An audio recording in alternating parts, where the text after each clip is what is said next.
Üşüyoruz. Klimayı çalıştıramaz.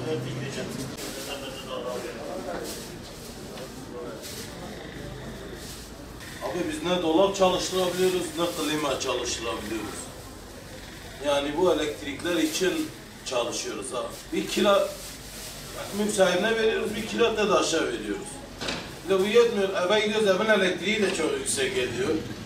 Ya da işin içinden çıkamıyor. Allah yardımcımız olsun. Bu aldığımız klima 50 milyar para. 3 senedir çalıştıramıyoruz elektrik yüzünden. Bak gördüğünüz gibi. Bir de dolaplarımızı akşam çalıştırıyoruz. Gündüz çalıştıramıyoruz. Yani yapacak bir şey yok. Niye çalıştıramıyorsunuz? Elektrik faturası yüksek geliyor.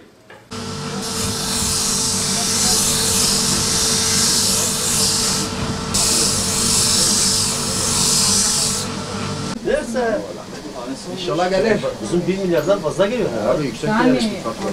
Makineler hepsi elektrikliydi. Çok fahiş yükselme var elektrikte. Zamdan dolayı ne bir dolap çalıştırabiliyoruz, ne bir klima çalıştırabiliyoruz. Şimdi 3 tane lampa tek çalıştırıyoruz. Başka bir şey de yok. Bir tek dinlenme dolabımız var. Büyük akşam oda saat 10'dan sonra gelip çalıştırıyoruz. Bir daha dükkanımızı kapatıp bir daha eve gidiyoruz. Sabah geldiğimiz gibi ilk işimiz dolabı stop etmek bu elektrikler yüzünden. 3, 4, 5 değişiyor. Yani daha aşağı gelmiyor. Hep yukarı, hep yukarı. Bir kere de aşağı gelsin. Bundan dolayı devletten talebimiz bize yardımcımız olsun. Bu küçük esnaflara bir yardımda şey yapsın, bir el atsın yardım olarak. Ne tezgaha et koyabiliyoruz ne bir şey. Tezgaha et koyuyoruz. Et fiyatları ayrı. Elektrik fiyatı ayrı. Dolabı çalıştıramıyorum ki. Etim bozuluyor. Hep yumuşuyor, bozuluyor. Ben neye et koyacağım? O yüzden kesim yapmıyorum fazla. Dolabı da doldurmuyorum. Reyonları doldurmuyorum. Boş. Daha iyidir. Elektrik böyleyse böyle. Allah yardımcımız olsun. Destek istiyoruz. Onu talep ediyoruz. Yani devlet tarafından hiçbir destek görmüyoruz. Devletin bizi desteklemesini istiyoruz. Faturalarımız çok yüksek geliyor. Aylık 7-8 bin civarında bir elektrik faturamız geliyor. Devletimizden beklentimiz küçük esnafa yardımcı olmasıdır, destek çıkmasıdır. Yani öyle giderse yani 4-5 ay içinde biz de kepenklerimizi indireceğiz yani. Başka yapacağımız bir iş de yok. Yani şu an dolaplarımız çalışıyor. 4-5 tane dolabımız var. Dondurma dolabıdır, içecek dolabıdır. Yani bunları çalıştırmadığımız takdirde biz iş yapamayız yani. O yüzden de elektrik destek paketi istiyoruz devletimizden. Biz küçük esnafız. Devletten bir destek bekliyoruz elektrik için. Çok yüksek elektrikler geliyor. Ne yapacağız bilmiyorum. Hepsi 10 metrekaredir. Yani bak makineler hepsi elektrikle çalışıyor. Çok yüksek geliyor. En az 1000-1500 lira geliyor. Yani burada bırakıyor bizi. Mecburen artık o bir aya bırakıyoruz. Böyle kredi kartına vuruyoruz. Yani işte bir destek bekliyoruz. Tabii bıçak falan da biliyoruz. İşte makinelerimiz hepsi elektriklidir. Ona göre artık biz de bir destek bekliyoruz inşallah. Herhangi bir destek almıyoruz. Hiçbir desteğimiz de yok. Elektrik faturalarımız şu anda bir kirayla eşdeğerde gelmeye başladı. Çok mağdur oluyoruz ve çok şikayetçiyiz yani.